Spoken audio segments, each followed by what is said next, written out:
তো আজকে আমি একটা হলিউড সিনেমা রিভিউ করব। তো সেই সিনেমাটার নাম হচ্ছে ব্রেকডাউন। 1997 সালে এই সিনেমাটা মুক্তি পেয়েছিল।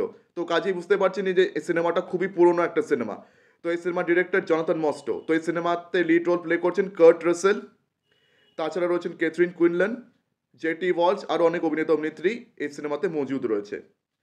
তো এই সিনেমাটার প্লট হচ্ছে একটা কাপলকে নিয়ে, একটা ম্যারিড কাপল। তারা ম্যাসাচুসেটস থেকে স্যান ডিয়েগো অব্দি একটা লম্বা সফরে তারা যাচ্ছে, ঠিক আছে? তো অনেক লম্বা সফর আর কি তারা করছে, তাদের সব কিছু ঠিকঠাক যাচ্ছিল, কিন্তু মাঝখানে একটা ছোট্ট ট্রাকের সঙ্গে একটা কোলিশন হতে হতে বাঁচলো। তো তারপর তারা কিছুক্ষণের জন্য পেট্রোল পাম্পের সামনে ওখানে দাঁড়ালো। তো সেই পেট্রোল পাম্পে আবার ওই ট্রাক ড্রাইভারটার সঙ্গে তাদের এনকাউন্টার হলো। তো একটু কথা কাটাকাটি হলো, হ্যানা ত্যানা।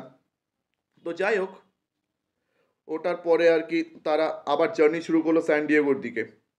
তো গাড়ি মাঝপথে থেমে গেল।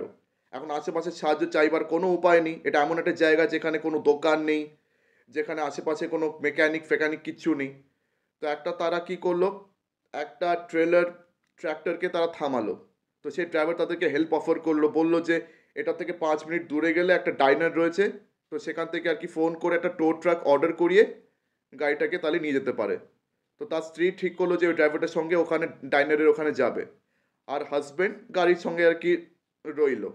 তো অনেকক্ষণ ধরে জেফ অপেক্ষা করছে, মানে হাজব্যান্ডটার নাম হচ্ছে জেফ, আর ওয়াইফটার নাম হচ্ছে এমি। তো দেখছে এমি আর কোনো খবর নেই। আর হঠাৎ করে জেফ একটা জিনিস লক্ষ্য করলো যে তার গাড়ির ইঞ্জিনের যখন সে দরজাটা খুললো, দেখলো যে তার ব্যাটারির সঙ্গে কেউ একটা ছিনিমিনি খেলেছে, গাড়ি ব্যাটারির সঙ্গে তার কেউ কেটে দিয়েছিল। তো সে তারটাকে জোড়ার পর সে গাড়িটাকে স্টার্ট করলো। স্টার্ট করে সে নিয়ারেস্ট ডাইনারে গেল। সেখানে তার স্ত্রীর খোঁজ নিল, কিন্তু তার স্ত্রীর কোনো খোঁজ পাওয়া গেল না। স্ত্রীর কোনো খোঁজই পাওয়া যায়নি। তা এখন পড়েছে মহা টেনশনে। এখন নেক্সট টাউন এটার থেকে 20 মাইল দূরে।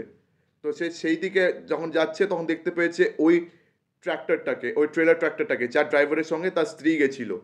তো সেই ড্রাইভারটাকে কনফ্রন্ট করছে, কিন্তু সেই ড্রাইভার তখন বলছে, আমি জানি না তোমার স্ত্রী কোথায়, তুমি কে বস, তোমাকে তো চিনি না, তোমার স্ত্রীকে আমি চিনি না। তো ব্যাস, ওদের মধ্যে এখন ঝামেলা লেগে গেল। তো মাঝখানে আর কি একটা পুলিশের গাড়ি দেখতে পেলো। তো জেফ ওই গাড়িটাকে থামিয়ে পুলিশের সাহায্য চাইলো, কিন্তু তাতেও কোনো ফল মিলল না, তার স্ত্রীর কোনো খোঁজ মিলল না। আর সেই লোকটা ভালোই নাটক করে গেল যে আমি তো তোমার স্ত্রীকে চিনি না, কিছু না, হ্যাঁ না ত্যানা। তো সেই পুলিশের কথা মতো আর কি সে ওই থানায় গিয়ে রিপোর্টও লেখালো। তো যাই হোক, কোনো মতো রিপোর্ট লিখিয়ে আবার ওই ডাইনারির দিকে গেল, যে যদিও স্ত্রী ওখানে আর কি ফিরে আসে। তো ওখানেও আবার কোনো লাভ হলো না, বললো যে তোমার স্ত্রীকে তো আমি দেখিনি, আমি তো জানি না বস, ডাইনারের ওনার বলে দিল তাই।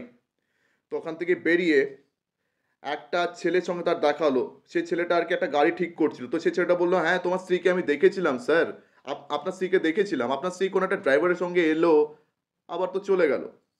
তারপরে যখন জেফ তাকে বললো যে তুমি পুলিশকে গিয়ে কি এই বয়ান দিতে পারবে, তখন বলছে পুলিশও তো ইনভলভ আছে স্যার, বয়ান দিয়ে কোনো লাভ হবে না, আপনি কি বুঝতে পারছেন না?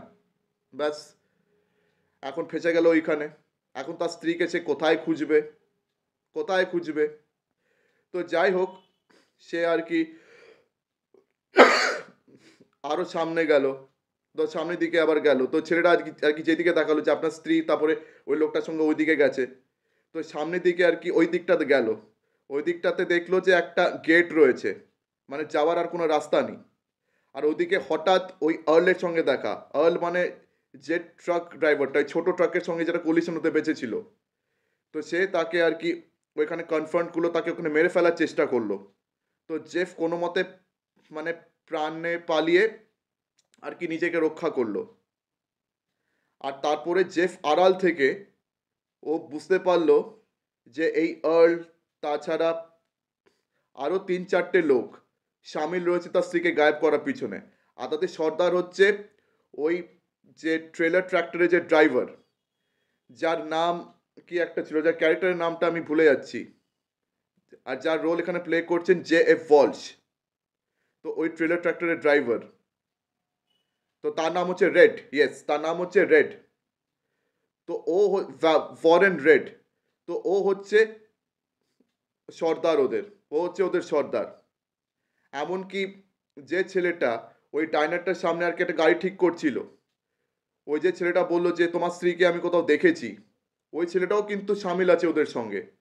তো মানে 4টে ছেলে টোটাল সামিল রয়েছে তার স্ত্রীকে গায়েব করার পিছনে। তো এখন ওখানে পড়লো সে মহা ফ্যাসাদে। তো ওই 4টে ছেলে, ঠিক আছে, ওই 4টে লোক তাকে আড়াল থেকে খুঁজে পেয়ে গেল। আর আড়াল থেকে খুঁজে তাকে ব্ল্যাকমেল করছে যে তোমাকে $90,000 দিতে হবে, তবেই তুমি তোমার স্ত্রীকে দেখতে পারবে। তো একটা কাছাকাছি রাস্তা দেখালো যে ওই ব্যাংক থেকে তোমাকে ওইভাবে টাকা নিতে হবে, হ্যানা ত্যানা, মানে ওরকম না করলে তোমার স্ত্রীকে আমরা মেরে ফেলবো। তো ব্যাস, এরপর থেকেও স্ট্রাগল শুরু হলো যে এরপরেও কি করবে। এরপরেও নিজের স্ত্রীকে আদৌ সে খুঁজে পায় কি না, ওই 4টে লোকের কি হবে, ওই 4টে লোক আদৌ কি শাস্তি পাবে, মানে তার স্ত্রী কি মারা গেছে নাকি বেঁচে আছে, বাকি সব ব্যাপার জানার জন্য আপনাকে সিনেমাটা দেখতে হবে। তো দেখুন, এই সিনেমাটা কিন্তু খুব বেশি কিন্তু লম্বা সিনেমা নয়। এটার লেন্থ ওই 1 ঘন্টা 32-33 মিনিটের, মানে মাত্র 93 মিনিটসের সিনেমা। কেন, স্টোরি লাইন তো ওই 1-2 লাইনের তো স্টোরি, যে তার স্ত্রী গায়েব হয়ে যাচ্ছে, এখন তার স্ত্রীকে খুঁজে বার করাটা হচ্ছে তার কাজ। ওই 4টে কিডন্যাপারের সঙ্গে এখন ওই ছেলেটা কীভাবে ডিল করে, এই নিয়ে হচ্ছে বাকি সিনেমাটা। তো দেখুন, গোটা সিনেমাতে প্রচুর টেনশন বিল্ড আপ রয়েছে, প্রচুর এমন সিচুয়েশন রয়েছে যেখানে আপনি টেনশন ফিল করতে পারবেন। যেখানে ওই লোকটা জেফ, তার টেনশনটা ফিল করতে পারবেন যে সে তার স্ত্রীকে আদৌ সে খুঁজে পাবে কি না। এখন তার স্ত্রীর জন্য সে পাগলের মতন এদিক ওদিক হন্য হয়ে বেড়াচ্ছে, তারপরে 4টে কিডন্যাপার তার প্রাণের পিছনে পড়ে আছে, খালি ধমকি দিচ্ছে যে তোমার স্ত্রীকে মেরে ফেলবো, হ্যান করে দেবো, ত্যান করে দেবো। ভাবুন তাহলে কীরকম একটা অবস্থা, এরকম একটা ভয়াবহ অবস্থা তৈরি হয়েছে। তারা কত খুশি খুশি ম্যাসাচুসেটস থেকে স্যান ডিয়েগোতে আর কি ট্রান্সফার হওয়ার জন্য এত লম্বা সফর করছিল, খুব ভালোভাবে তারা সব সফর করছিল, তাদের মধ্যে প্রেম সম্পর্ক বেশ ভালো ছিল। আর এখন তাকে এই ফ্যাসাদে পড়তে হয়েছে। এখন তার স্ত্রী কোথায়, কোনো ঠিকানা নেই। তো এরকম একটা বাজে অবস্থায় ছেলেটা পড়েছে। তো সেই অবস্থা থেকে কি সে আদৌ বেরোতে পারবে? সে কি তার স্ত্রীকে খুঁজে পাবে? সে কি ওই 4টে কিডন্যাপারকে শায়েস্তা করতে পারবে, নাকি কিছুই হবে না? এখন এই নিয়ে গোটা সিনেমা। তো আমার তো ভাই সিনেমাটা দারুণ লেগেছে, মানে যা টেনশনটা বিল্ড আপ হয়েছে না বস, টেনশন প্রত্যেক পদে পদে বুঝতে পারবেন। মানে প্রায় শ্বাস ফেলার কোনো জায়গাই নেই, মানে শ্বাস ফেলার কোনো জায়গাই পাবেন না। মানে কিছু না কিছু হতেই থাকছে, কিছু না কিছু অলওয়েজ হচ্ছে। মানে যত আর কি সে চেষ্টা করছে ফাইট করার সিচুয়েশনকে, অলওয়েজ কিছু না কিছু একটা অবস্টেকল তার সামনে চলে আসছে। এখন আলটিমেটলি কি হবে কিচ্ছু জানা নেই। তো এটার জন্য কিন্তু সিনেমাটা যথেষ্ট মজাদার একটা কিন্তু watch, it's a very entertaining watch এটার জন্য, বিকজ টেনশন প্রচুর রয়েছে, অ্যাকশনস রয়েছে, প্রচুর টেনশন রয়েছে। আর এই টেনশনের জন্য কিন্তু এই সিনেমাটা দেখতে বেশ ভালো লাগছে। অ্যান্ড প্লাস এই সিনেমা কিন্তু এখন একটা কাল্ট স্ট্যাটাস পেয়ে গেছে এই ফিল্মটা। এখন ইটস আ কাল্ট ফিল্ম, খুব নাম করা সিনেমা এখন এটা। তো এই সিনেমাটা আপনাদের সবার দেখা উচিত। আর হ্যাঁ, আরেকটা ডিটেল বলতে ভুলে গেছি, ভিদা মুয়ার্চি, যেটা অজিত কুমারের আপকামিং সিনেমা, যেটার আর কি আমি টিজারে রিভিউ করেছিলাম, সেখানেও বলেছিলাম যে এই ভিদা মুয়ার্চি কিন্তু ব্রেকডাউনের রিমেক। আর তাছাড়া একটা খবর পেলাম আজকে যে এই ব্রেকডাউনের যারা প্রডিউসার্স, প্যারামাউন্ট পিকচার্স, যারা এই সিনেমার মেন প্রডিউসার্স, তারা নাকি ভিদা মুয়ার্চি মেকার্সের উপরে আর কি কেস করেছে। একটা $15 মিলিয়ন কেস করেছে, মানে 127 কোটির কেস করেছে। মানে এখন তাদেরকে 127 কোটি জরিমানা দিতে হবে, যেহেতু তারা আর কি না বলে রিমেক করেছে, ওটার জন্য নাকি জরিমানা দিতে হবে। মানে এরকম একটা গুজব উঠেছে। এখন এই গুজবটা সত্যি না মিথ্যে জানি না, কিন্তু সত্যি হলে ভেবেই নিন, 127 কোটি না বলে রিমেক করার জন্য। তো যাই হোক, দেখা যাক কোনটা সত্যি কোনটা মিথ্যে। কিন্তু আমার একটা জিনিস কিন্তু বারবার মনে হচ্ছে যে এই রিমেকটা না বেকারই করেছে, মানে এই রিমেক করার কোনো দরকারই ছিল না।